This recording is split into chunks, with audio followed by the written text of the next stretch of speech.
बिस्मिल्लाहिर्रहमानिर्रहीम। अस्सलामु अलैकुम माय डियर स्टूडेंट्स। रब्बे ज़िदनी इल्मा। प्यारे आका सल्लल्लाहु अलैहि वसल्लम की दुआए मुबारक के साथ हम अपने लेक्चर का आगाज़ करते हैं।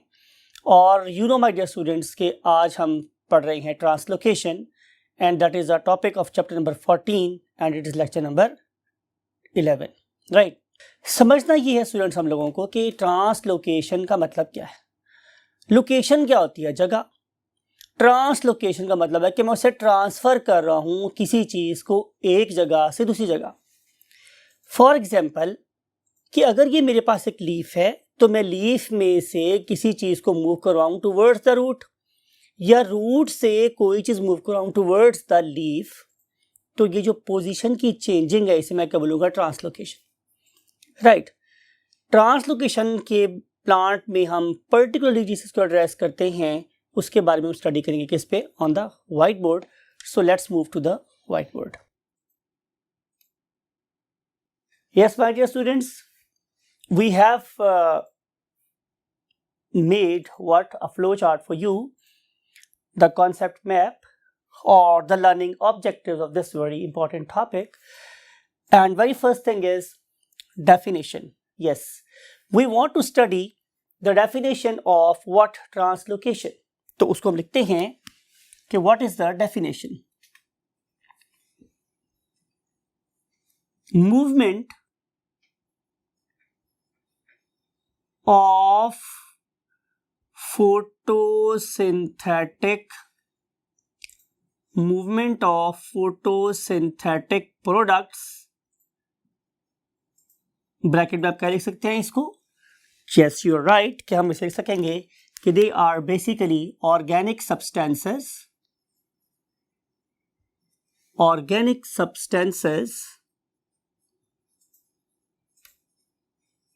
ठीक है, from the source to the sink,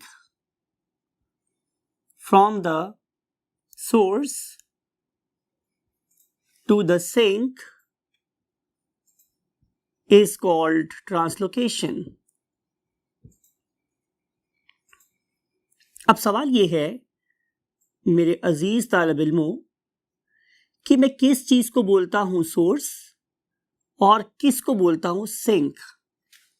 तो सिंपल, एक ऐसी जगह कि जहां पे अमाउंट ऑफ फोटोसिंथेट और फोटोसिंथेटिक प्रोडक्ट हाई है। राइट, वो वाली एरिया, वो वाली जगह, वो वाली एरिया और site in plant body where concentration of organic substances is higher, उसे हम क्या बोलते हैं? सोर्स। फॉर एग्जाम्पल, आप पढ़े लिखे बच्चे हैं, मैं हमेशा आपसे बोलता हूं, आपको इस बात का पता है कि डे टाइम पे प्लांट के लीव्स में फोटोसिंथेसिस हो रही है। राइट, तो definitely amount of photosynthate day time पे लीव्स में ज्यादा होगा। और जो हमारे स्टोरेज एरियाज है जिन्हें हम बोलते हैं क्या? Ground tissue. राइट, उसे हम क्या बोलते हैं स्टूडेंट्स? Ground tissue. तो ग्राउंड टिश्यू के मीन स्टोरेज एरिया। आपको बताना चाह रहा हूं कि ग्राउंड टिश्यू में से क्यों नाम देते थे।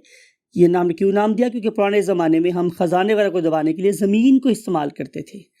तो इसीलिए जो प्लांट्स हैं ये भी अपनी फोटोसिंथेटिक प्रोडक्ट्स को जानवरों वगैरह के इफेक्ट से मिनिमाइज करने के इफेक्ट से बचाने के लिए अपनी फूड को आमतौर पर ग्राउंड में स्टोर कर लेते हैं। Something like potato, something like radish, something like carrot, something turnip, sugar beet etcetera. तो चूंकि वो ग्राउंड के नीचे स्टोर होता था इसलिए हमने दिया नाम क्या? Ground tissue. तो बात ही हो रही है माय डियर स्टूडेंट्स कि एक ऐसा टिश्यू जो फूड को स्टोर करने में इस्तेमाल होता है उसे हम क्या बोलते हैं? Ground tissue. लिख देते हैं part of plant body, part of plant body used to store food is called as ground tissue. तो डे टाइम पे हमारे लीफ में अमाउंट ऑफ फोटोसिंथेट ज्यादा है तो वो क्या बनेगा? सोर्स। और ग्राउंड टिश्यू क्या होगा मेरे पास, सिंक, क्योंकि मैंने उसमें फूड को स्टोर करना है। तो ये जो लीव से लेकर अंडरग्राउंड पार्ट तक का जो जर्नी है किसका, photosynthetic product mean organic substances का, उसे हम क्या बोलते हैं, translocation. So now we have understood the concept of what translocation, and we want to add one thing कि ground tissue is actually sink. Ground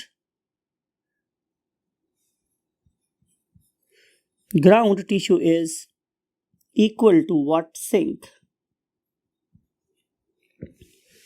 right? तो हमने ये पहला कॉन्सेप्ट इस्तेमाल कर लिया, समझ लगा व्हाट इज डेफिनेशन।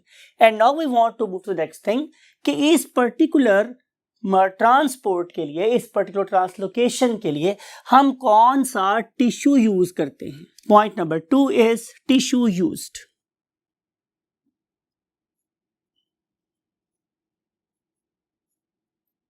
तो आंसर क्या है मेरे पास स्टूडेंट्स, फ्लोएम।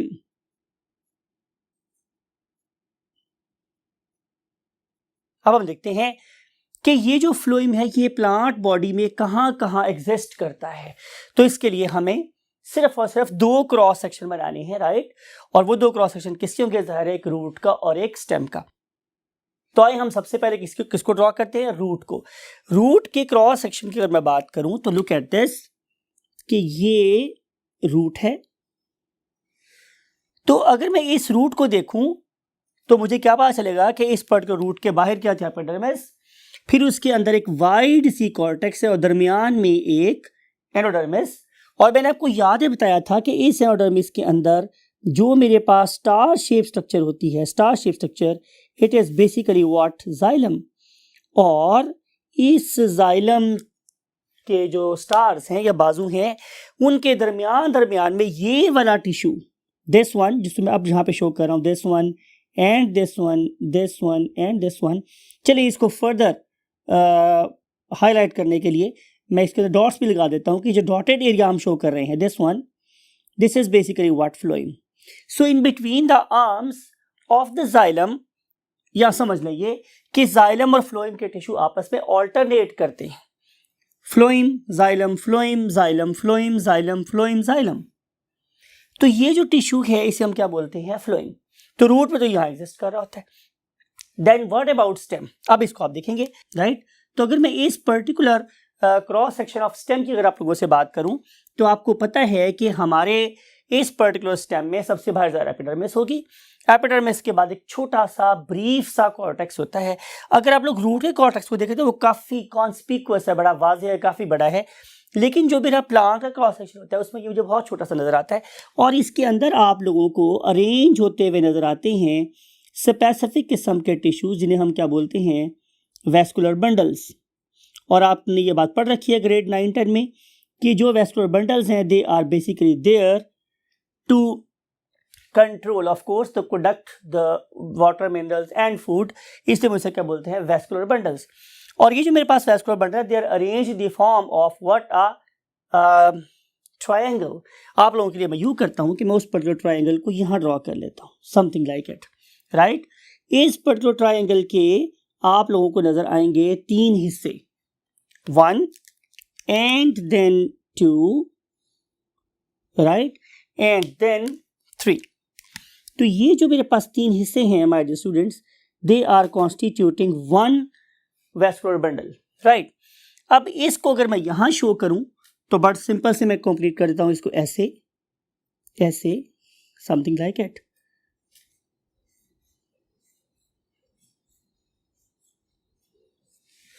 राइट? और इसके दरमियान में जो ये ब्लैक लाइंस शो की हैं they are nothing other than cambium. ये कैम्बियम है, बाहर वाली साइड पे जाहिर है फ्लोएम है और अंदर वाली साइड पे क्या है, सारा जाइलम। इसका मतलब ये होगा स्टूडेंट्स कि किसी भी स्टेम के क्रॉस सेक्शन में जो बाहर वाली साइड है वो हमेशा कौन ऑक्यूपाई करेगी, फ्लोएम। तो पी से फ्लोएम और पी से पेरिफेरल। तो जो पेरिफेरल पार्ट है किसी भी वैस्कुलर बंडल का, ये वाला पार्ट, ये बाहर वाला part, this area, outer portion, this outer red portion, it is basically nothing other than what, phloem. This is phloem. और जो अंदर वाला पार्ट है ब्लू वाला, ये ऑक्यूपाई कौन कर रहा है? जाइलम। तो लिखते हैं P for phloem and X for xylem, and in between the xylem and phloem there is a tissue that is basically going to increase the girth of the stem, and we call it as cambium. C-A-M-B-I-U-M, cambium. So phloem, cambium and xylem, phloem, cambium, xylem, phloem, cambium, xylem. और इसके centre में ये जो जगह बाकी बच जाती है, this area, this very area, हम इसे नाम देते हैं मेडुलरी रे। और इस मेडुलरी रे के गुजरने के बाद जो एंड पे दरमियान जगह बचती है, बिल्कुल सेंटर में खाली, समथिंग लाइक इट, इसे हम लोग क्या नाम देते हैं? Pith, right? So pith, medullary rays, vascular bundles, then the very small brief cortex and then the epidermis. तो ये वो कुछ पार्ट है जो आपको नजर आएंगे। अब आपको ये वाली बात भी पता है माय डियर स्टूडेंट्स कि हर साल प्लांट्स में क्या होगा? हर साल प्लांट्स में नया वेस्कुलर बंडल बनता है। जितने मर्जी वेस्कुलर बंडल बन जाएं, उन सब में ये चीज कॉमन नजर आएगी कि फ्लोएम हमेशा बाहर की तरफ होगा, दरमियान में कैम्बियम होगा और सबसे वाली साइड पे जाइलम होगा, राइट? तो ये है हमारे पास next thing that we call as tissue used and then the location, right? और यू नो कि मैंने इस पर्पस के लिए आप लोगों के पास क्रॉस सेक्शन ऑफ रूट पे ड्रॉ किया, CS ऑफ रूट, और दूसरे वाले केस पे मैंने ड्रॉ किया क्रॉस सेक्शन ऑफ स्टेम। तो ये दोनों की दोनों चीजें इनफैक्ट मैंने ड्रॉ की हैं ताकि you may be able to identify the location of these very marvellous tissues, means xylem and phloem. Now we want to discuss the next thing, and that is the components of the phloem tissue. So let's move to the next column. Components of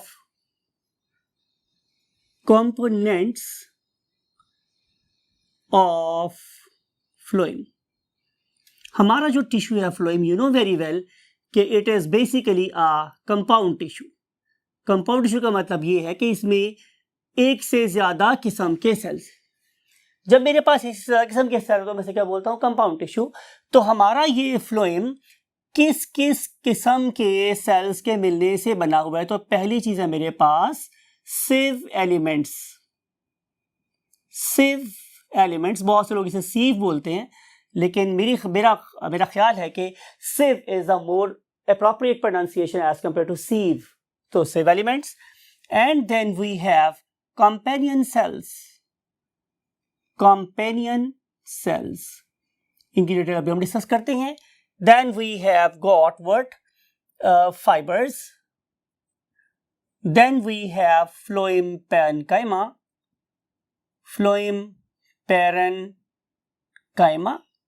right? And then we have got sclerites. And finally, we have got latex cells.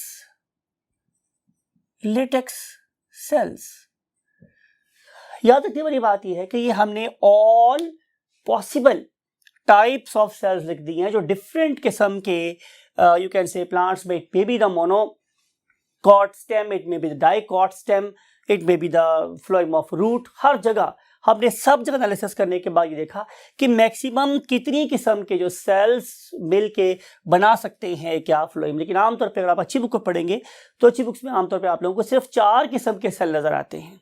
लेकिन you know FSC में we want to broaden your horizon, तो हमने all possible जो forms of cells हैं वो हमने यहाँ पे इनोकुलेट कर दिया, शामिल कर दी है, राइट. अब हम देखेंगे इन चीज़ों को कैसे वन बाय वन. तो सबसे पहले हम देखने वाले हैं unit, actual functional unit of the phloem cell. तो उसके लिए हम यहाँ पे प्रॉपर हेडिंग बनाएंगे, यूनिट.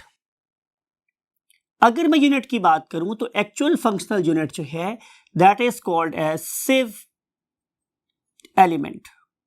अब जो सिव एलिमेंट है ये बेसिकली क्या है स्टूडेंट्स? ये बेसिकली एक elongated sieve element is basically a very elongated cell है. बहुत ज्यादा लंबा चौड़ा सेल है, राइट. सबसे जो अहम बात है जिसको मैंने प्रीवियस बोर्ड में नेचर के नाम से लिखा है वो ये कि unlike xylem these are living cell. मैं लिखता हूं नेचर, तो nature wise these particular cells are living, right? तो मैंने इसको प्रॉपर डिफरेंट कलर के साथ लिखा ताकि आप लोगों की पिक्टोरियल मेमोरी में ये चीज़ प्रिंट हो जाए कि these are basically living cells. लेकिन हम बात यह है कि इस पर्टिकुलर लिविंग सेल को, जो कि बहुत ही लंबा चौड़ा सेल होता है, अगर आप इसको देखें तो इसकी आ जाती है मेरे पास कौन कौन सी चीज़ें। जाहिर है सबसे पहले आ जाएगी सेल वॉल। तो ये जो मैंने अब ड्रॉ की है ये सेल वॉल है। अब ये जो सेल वॉल है माय डियर स्टूडेंट्स, इसको आपने गौर से देखना है कि मैं क्या क्या वर्ड यूज़ कर रहा हूँ। नंबर 1, ये है मेरे पास क्रॉस वॉल्स। किसी कमरे की जो आमने सामने की दीवारें हैं या जो सिलेंडर की साइड्स होती हैं, हम क्या बोलते हैं, क्रॉस वॉल, दूसरे को अपोज कर रही है। और ये जो मेरे पास प्लेट है, ये वाला और ये वाला, इसे हम क्या बोलते हैं, एंड वॉल्स। ठीक है। अब अगर आप लोग इस पर्टिकुलर सेल वॉल के नीचे देखें तो आपको नजर आएगी proper cell membrane, right. So there is a cell membrane that is lying just beneath cell wall, right. And then there is a very thin, बहुत ही थोड़ी सी मिकदार में क्या प्रेजेंट है, साइटोप्लाज्म। लुक एट दिस, जो मैं ड्रॉ कर रहा हूं, that very area is you can से शोइंग पेरिफेरल साइटोप्लाज्म। साइडों में साइटोप्लाज्म प्रेजेंट है, बिल्कुल, जिससे मैं आप समझ लें, आप लोगों के डॉट्स लगा के शो कर रहा हूं, something like it, something like it. ये वाला area it is called a cytoplasm. और इस सेंटर में जो बिल्कुल क्लियर जोन है, it is basically actively involved in transport of the photosynthates और एसिमिलेट्स, वो इसके थ्रू ट्रांसपोर्ट हो रहे। अब बात को अपने बहुत ध्यान से गौर से सुनना है कि इस पर्टिकुलर सेल के अंदर कोई न्यूक्लियस नहीं है। It means it can not divide anymore. Its formation is similar to the formation of RBCs. आपको पता है, आपने पढ़ा होगा ग्रेड 9 में कि जब हम आरबीसी को मैच्योर करते हैं तो उसमें से न्यूक्लियस को निकाल देते हैं, यानी कि process of enucleation, process nucleus को निकाल के फेंक देने का process during the course of maturation of sieve cell और सिव एलिमेंट और सिव ट्यूब भी हो रहा होता है। तो यहाँ पे आपको न्यूक्लियस नजर नहीं आएगा, लेकिन आप लोगों को यहाँ पे SER, स्मूथ एंडोप्लाज्मिक रेटिकुलम जरूर नजर आएगा, right. SER।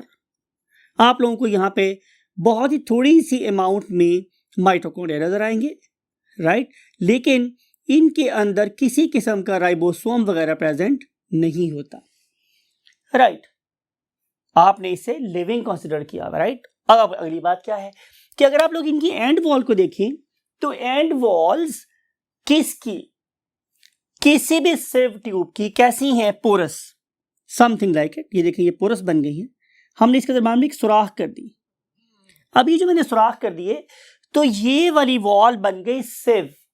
This is the real you can say marked feature और diagnostic feature of what the sieve cell, कि this particular plate has got the pores। आप देख रहे हैं कि इसके अंदर आपको pores नजर आ रहे हैं। तो एक ऐसा एरिया कि जिसमें आप लोगों के पास pores प्रेजेंट हो, उसे हम बोलते हैं what, sieve area, sieve area। and this particular sieve area basically कैसे बनेगा कि जब इस पर्टिकुलर सिव एलिमेंट का और नीचे वाली सिव एलिमेंट के आपस में होल्स आमने सामने आ जाए, राइट। Something like it. आपने गौर से देखना है कि मैंने क्या ड्रॉ किया आप लोगों के लिए कि look at this area, look at this, कि ये वाला होल इस पर्टिकुलर सिव एरिया का और इस एरिया का आपस में क्या हो गए, आमने सामने हो गए। तो कोई भी चीज जो यहां से चली है वो इस एरिया में से गुजर के आ सकती है। लेकिन अगर आप लोग इस एरिया को देखें, अब आपने रेड लाइन को देखना है कि अगर कोई चीज यहां से चली तो वो आके यहां रुक जाएगी, बिकॉज कि ये वाला होल तो ब्लॉक है। तो मेरे पास एक्टिव सिव एरिया कौन सा होगा, जब दोनों परफोरेटेड एरियाज के होल्स एक दूसरे के आमने सामने आ जाएंगे। It is something like the you can से cap of what, talcum powder. तो उसमें भी जब आपको देखा वो डिस्क घुमाते हैं तो सुराख आमने सामने आ जाते हैं, पाउडर निकलना शुरू हो जाता है। जब आप उसे घुमा देते हैं तो वो सुराख फिर क्या हो गए, आमने सामने से खत्म हो गए, अब पाउडर उसमें से बहना बंद कर देता है, समथिंग लाइक इट। वही वाले एरियाज इफेक्टिवली यूज होंगे दोनों सिव एरियाज के, जो दूसरे के आमने सामने आके क्या बना रहे हैं, प्रॉपर एक पोरस स्ट्रक्चर बना रहे हैं। सो ये है मेरे पास histology of this particular area, right? And these particular areas are basically offering what? The safe area, पोनी की तरह का एरिया, राइट? और अब हम चलते हैं इसके हमसाये के पास। तो आपको नजर आएगा स्टूडेंट्स कि इन पर्टिकुलर सेव एलिमेंट्स के साथ साथ अल्लाह ताला ने प्रॉपर लिविंग सेल्स रखे हुए हैं, राइट?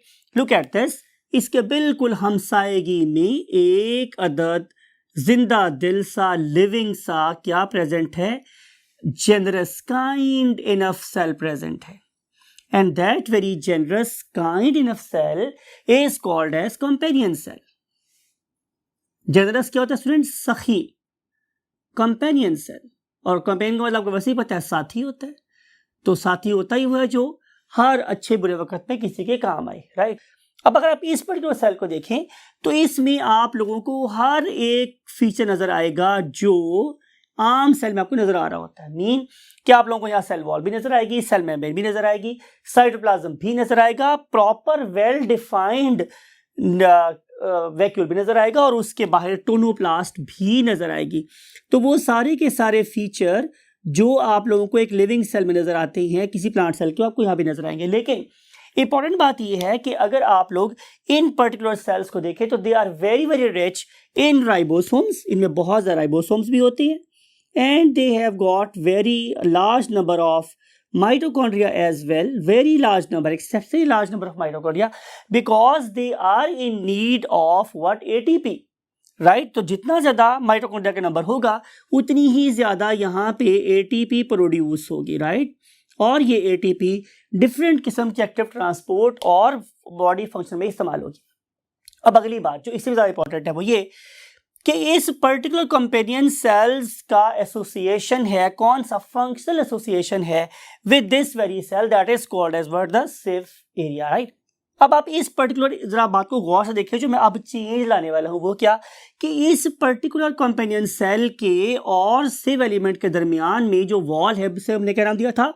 Cross wall. ये क्रॉस वॉल आपस में क्या करती है? कनेक्ट कर लेती हैं दोनों साइटोप्लाज्म्स को with the help of the broken cell walls of the two cells. इसकी जो सेल वॉल है और उसकी सेल वॉल आपस में क्या कर गई है? ब्रेक हो गई है, और ब्रेक होने के बाद अब इसके साइटोप्लाज्म से लिंक हो गया है, right? Now this particular cytoplasmic junctions you know very well, we call them as what? Yes, excellent, plasmodesmata. So these particular plasmodesmata they are lying over here. तो इन पर्टिकुलर प्लाज्मोडेस्माटा की क्या है? अपनी एक इंपॉर्टेंस है, और वो इंपॉर्टेंस हम अंडरस्टैंड करेंगे कल जब हम इस पर्टिकुलर टिश्यू की वर्किंग को अंडरस्टैंड करेंगे। अभी आपने सिर्फ इसकी स्ट्रक्चरल बेसिस को अंडरस्टैंड करना है। तो स्ट्रक्चरल बेसिस मेरे पास ही है कि इन दोनों सेल्स का आपस में कनेक्शन है थ्रू साइटोप्लाज्मिक ब्रिजेस, और हम नाम कहते हैं plasmodesmata.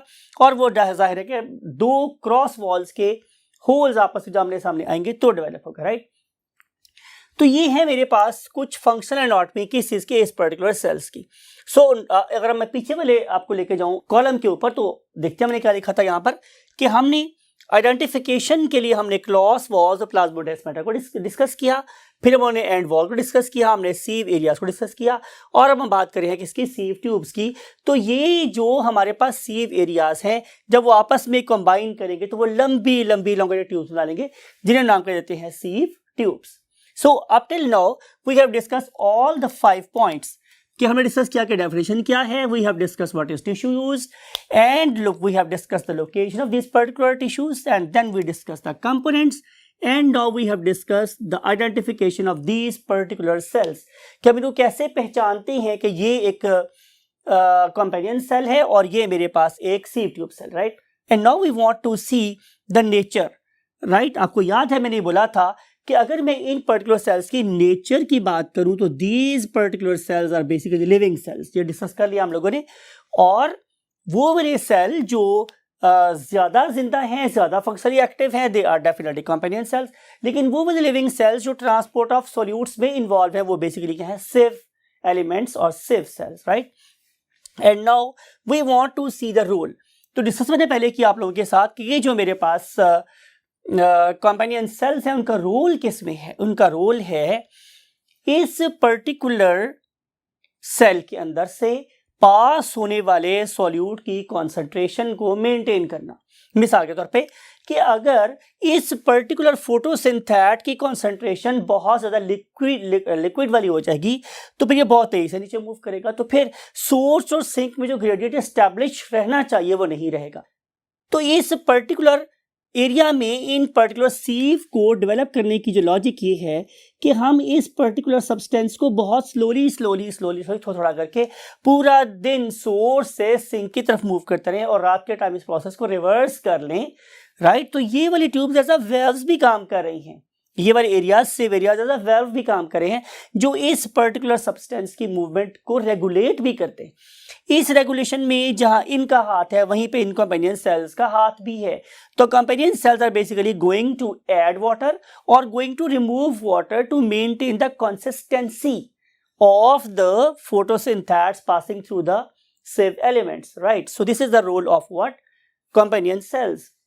And then now we want to see the direction. We have discussed the role of companion cells and now we want to discuss the direction. Look at this. अगर आप लोगों के पास draw करते हैं, look at this. अगर आप लोगों के पास ये है एक अदद what? xylem, this is xylem. You know कि हम xylem को कैसे पहचानते थे? By double wall. आपको पता है xylem की सेल डबल वॉल होती है, उनका डायमीटर बहुत बड़ा होता है और उनके अंदर इस तरह के एरियाज प्रेजेंट होते हैं, राइट। अब अगर इसके साथ साथ मैं यहाँ पे शो कर रहा हूँ किसको? अपने फ्लोएम को। This one is a phloem for example. तो phloem cells are quite narrow as compare to the xylem cells and they are single wall thick while xylem cells were double wall thick. अब आपने गौर से देखना है कि मैंने क्या represent किया है। This is a phloem, P for phloem, and जालिमों का ताल्लुक किसके साथ है? पानी के साथ। You right, this is a xylem। So xylem में जो डायरेक्शन को आपने गौर से माइंड रखना है students. I always believe in pictorial memory कि दिन हो या रात हो, हमारे xylem में प्रेशर पोटेंशियल हमेशा नेगेटिव ही रहता है। तो इस सेंस में जो डायरेक्शन ऑफ मूवमेंट है वो हमेशा कैसी रहेगी? वो हमेशा रहेगी स्टूडेंट्स बॉटम से टॉप की तरफ। मींस हमेशा इसकी मूवमेंट रूट से लीव्स की तरफ ही रहती है। लेकिन अगर मैं फ्लोएम की बात करूं तो फ्लोएम में ट्रैफिक कैसी है? By directional. इसका मतलब ये है कि इस पर्टिकुलर फोटोसिंथेट की मूवमेंट अपवर्ड भी हो सकती है और डाउनवर्ड भी हो सकती है। देखो मैंने बाय हेड एरो लगाया है। बाय हेड एरो का मतलब है कि कैसा है, इसके दोनों एंड्स हैं, यानी कि रात के टाइम पे मूवमेंट कैसी होगी? इस डायरेक्शन में। ये है नाइट, राइट। और अगर मैं डे की बात करूं तो डे में जो डायरेक्शन ऑफ मूवमेंट है इट इज डाउनवर्ड। ये डे की बात हो रही। तो डे में जो फूड है वो हमेशा लीव से ग्राउंड टिश्यू की तरफ जाएगी और रात में ग्राउंड टिश्यू से लीव्स की तरफ जाएगी। तो इसका मतलब ये हुआ कि फ्लोएम में मूवमेंट कैसी है? बाई डायरेक्शनल, और xylem में हमेशा unidirectional means root to leaves. तो ये भी डिस्कस कर लिया हम लोगों ने कि what is the concept of the direction. And now we want to have the concept of source and sink. We have discussed this thing कि जहां कहीं भी मेरे पास अमाउंट ऑफ फूड ज्यादा होगी या जहां पे एक्टिव मेटाबॉलिज्म हो रहा होगा, राइट, ये दो डिफरेंट जगह हैं। तो जहां फूड बन रही है दैट इज द सोर्स, और जहां पे फूड कंज्यूम हो रही है या स्टोर हो रही है that is called as a sink, right. लेकिन आप जरा बात को गौर से देखें कि जब होगी मेरे पास रात तो अब लीव्स क्या नहीं कर रहे? They are not doing any sort of photosynthesis and during the day time these leaves were so generous कि उन्होंने फूड जितनी भी बनाई सारी की सारी कहाँ भेजी? सिंक की तरफ। अब रात के टाइम पे these particular leaves are showing what? The negative sign of availability of food. उनके पास तो नेगेटिव साइन आ रहा है, उनके पास फूड है ही नहीं, जितनी थी नीचे ट्रांसपोर्ट करी। तो फिर क्या होगा कि रात के टाइम पे जो सोर्स हो जाएगा वो क्या होंगे? Ground tissues. Now ground tissues will begin to export readymade food to the leaves. अब लीव्स उस बनाई हुई उस स्टोर्ड फूड को इस्तेमाल करेंगे और पूरी रात जिंदा रहेंगे। फिर जब अगली सुबह होगी तो ये लीव्स दोबारा से क्या बन जाएंगे? सोर्स, और रात का सोर्स अब क्या बन जाएगा? सिंक। तो इसलिए मूवमेंट कैसी है? By directional. रात के टाइम पे ये सोर्स, डे के टाइम पे जो मेरे पास लीव्स हैं, ये यहाँ लीव्स ड्रॉ कर लेते हैं, ये बन जाएंगे सोर्स। डे टाइम की बात कर रहा हूं, ये बन गया क्या मेरे पास सोर्स। और अगर मैं यहाँ पे ड्रॉ कर लेता हूँ से रूट्स, डिफरेंट टाइप्स की roots, it may be something like potato, it may be sweet potato और it may be the turnip, whatever the case may be, तो डे टाइम पे ये बन जाएंगी क्या सिंक।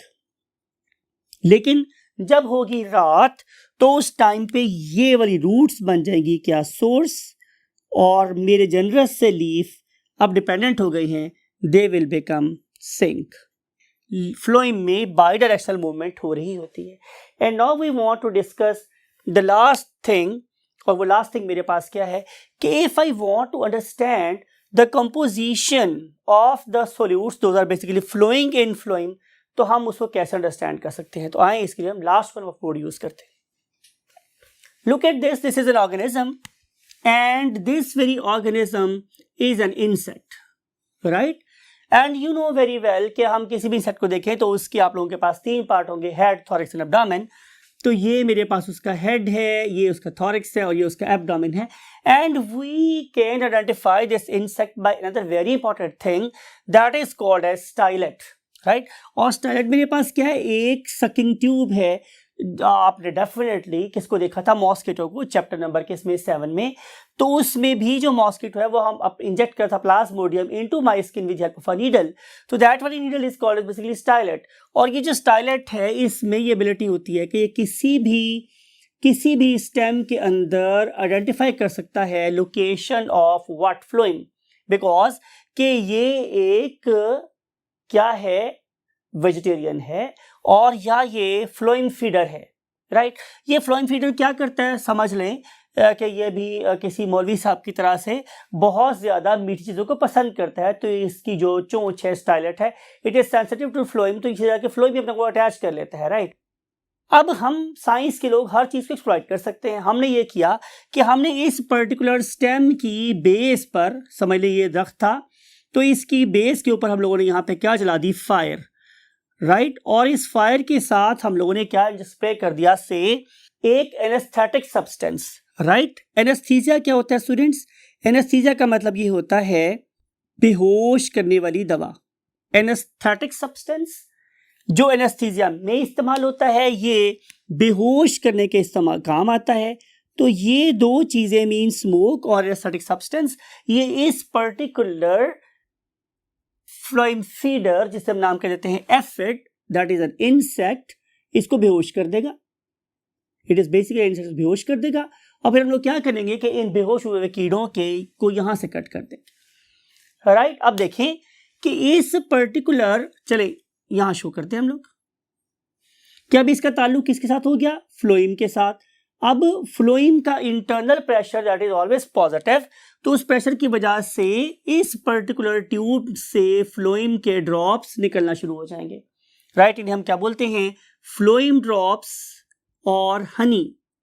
इन्हें हम लोग फ्लोइम के ड्रॉप्स बोलते हैं या हम लोग इसे हनी बोलते हैं। हम इसे कलेक्ट कर लेंगे और कलेक्ट करने के बाद हम उसको ले जाएंगे लैब में, और लैब में ले जाने के बाद we will understand its normal composition, right. तो अगर मैं आप लोगों से इसकी कंपोजिशन के लिए एक टेबल बना दूं तो it is not very difficult, so we want to write over the last thing, that is the composition of phloem sap. आपको याद है मैंने क्या बोला था, सैप, हर वो चीज़ जो सेल के अंदर दाखिल हो गई है, प्लांट बॉडी का हिस्सा बन गई है, that is called the SAP. तो हम उस सैप की बात कर रहे हैं जो कि हमारे फ्लोइम में प्रेजेंट है। तो आपने याद ये रखना है स्टूडेंट्स, तो इस कंपोजिशन ऑफ सैप को अगर मैं देखूं माय डियर स्टूडेंट्स, मुझे पता चलेगा कि हम इसको क्या लिखेंगे कि इसमें 10 to 25% क्या है, ड्राई मैस है। इसका मतलब क्या होगा कि जाहिर है 75% से लेकर 90% तक इसमें वाटर होगा। तो जाहिर है जो बाकी 10 to 20% बच गया है, 25% बच गया है, वो क्या है, ड्राई मैस। इस ड्राई मैस का अबाउट 90% क्या है, सुक्रोज। क्या है स्टूडेंट्स, सुक्रोज। और इसके अलावा इसमें और भी चीजें शामिल हैं, लेकिन जो एक और काबिल जिक्र बात है वो ये है कि इसमें 1% नाइट्रोजनस सब्सटेंस भी प्रेजेंट हैं। और आपको पता जब मैं नाइट्रोजनस सब्सटेंस की बात करूंगा तो उसमें जो सबसे इंपॉर्टेंट चीज़ होगी वो क्या होगी, अमाइनो एसिड्स। तो इसमें तकरीबन 1% अमाइनो एसिड भी शामिल होते हैं जो डेफिनेटली प्लांट प्रोटीन बनाने में इस्तेमाल होते हैं। इसमें ज़ाहिर है और भी बहुत सी बातें आप लोगों से की जा सकती है, लेकिन मुझे हुक्म अज़ां ला इलाहा इल्लल्लाह, हमें यही ज़्यादा फोकस करना है कि आप लोगों की स्कोर करने की एबिलिटी बढ़े, आप ज़्यादा स्कोर करें। और हाँ, इसलिए हम अपने आप को आप लोगों की बुक के पैरामीटर के अंदर कन्फाइन रखते हैं। This is all for today's lecture. और इस दुआ के साथ क्या आप लोगों को मैक्सिमम मार्क्स ज़िंदगी में ऑब्टेन करने की सलाहियत ताकत अता फरमाए, और आप खुद भी खुश रहें, अपने पेरेंट्स को भी खुश रखें, और जब कभी किसी मकाम पर हो हमारे लिए भी दुआ करें। आई वॉन्ट टू से यू अल्लाह हाफिज़।